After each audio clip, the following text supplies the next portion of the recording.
பார்க்க போறேன்னு தெரியுமா? எனக்கு பிடிச்ச மாதிரி கொத்தவரங்காய் உசிலி. வாங்க எப்படி செய்யறதுன்னு பார்க்கலாம். வீடியோக்குள்ள போறதுக்கு முன்னாடி இந்த சேனல் சப்ஸ்கிரைப் பண்ணுங்க, சப்ஸ்கிரைப் பண்ணிக்கோங்க. மறக்காம பெல் பட்டனையும் அமுக்கிக்கோங்க. மறக்காம ஷேரும் பண்ணிக்கோங்க. 1/2 கப் கடலைப்பருப்பு, 1/2 கப் தோரம்பருப்பு நல்லா கழுவி 1 மணி நேரம் நல்லா ஊற வச்சு எடுத்துக்கலாம். நல்லா ஊறட்டும். அதுக்குள்ளே நம்ம கொத்தவரங்காவை வேக வச்சு எடுத்துக்கலாம். இப்போ பொடிசாக அரிஞ்ச கொத்தவரங்காய் முழுகிற அளவுக்கு தண்ணி ஊற்றிக்கலாம். தேவையான அளவு உப்பு, மஞ்சத்தூள் போட்டு நல்லா வேக வச்சுக்கலாம். தட்டு போட்டு மூடி வச்சுலாம் நல்லா வேகட்டும் இருக்கட்டும். அதுக்குள்ளே நம்ம பருப்பை அரைச்சி எடுத்துடலாம். இப்போ நல்லா பருப்பு ஊறி இருக்கு. இப்போ வரமிளகாய், காரத்துக்கு ஏற்ற மாதிரி வரமிளகாய் சேர்த்துக்கோங்க. 1 டீஸ்பூன் சோம்பு,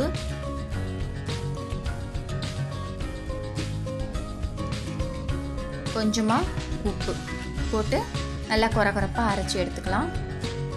கொத்தவரங்காய் நல்லா வெந்திருக்கு. தண்ணியை வடி தனியாக எடுத்து வச்சுருக்கேன். இப்போ ஒரு கடாயில் எண்ணெய் ஊற்றிக்கலாம். கடுகு போட்டுக்கலாம். கடுகு நல்லா பொரியட்டும். உளுந்து, பெருங்காயத்தூள், வெங்காயம் போட்டு நல்லா வதக்கிக்கலாம். கருவேப்பிலை கொஞ்சம் போட்டிருக்கேன். வெங்காயம் நல்லா வதங்கட்டும். வெங்காயம் நல்லா ஓரளவுக்கு நல்லா வதங்கினதுக்கப்புறம் அரைச்ச பருப்பை நம்ம வெங்காயத்தோடு சேர்த்துடலாம்.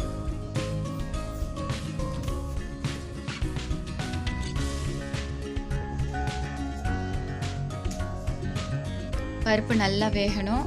நல்லா வதக்கிக்கலாம். இட்லி பானையில் கூட சில பேர் வேக வச்சு எடுத்து போடுவாங்க.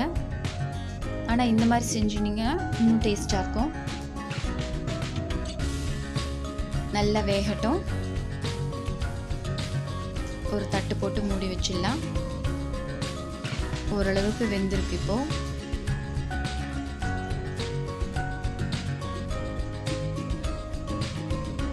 வேணும்னா எண்ணெய் கொஞ்சம் ஊற்றிக்கலாம். கடாயில் ஒட்டாமல் வரும். இப்போ நல்லா வெந்து வந்திருக்கு நம்ம பருப்பு. கொஞ்சமாக எண்ணெய் விட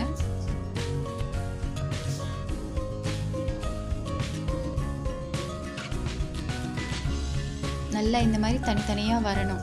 பருப்பு நல்லா வெந்து தனித்தனியாக வரணும்.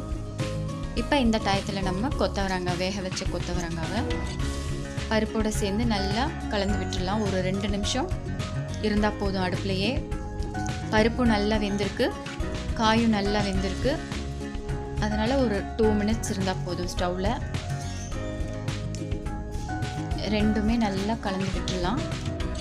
இந்த உசிலி வந்து ரசம் சாதத்துக்கும் காரக்குழம்புக்கும் அவ்வளோ அட்டகாசமாக இருக்கும். நீங்களும் வீடியோ ட்ரை பண்ணி பார்த்துட்டு எனக்கு கமெண்ட் சொல்லுங்கள் மறக்காமல். இந்த வீடியோ உங்களுக்கு பிடிச்சிருந்தா லைக் பண்ணுங்க.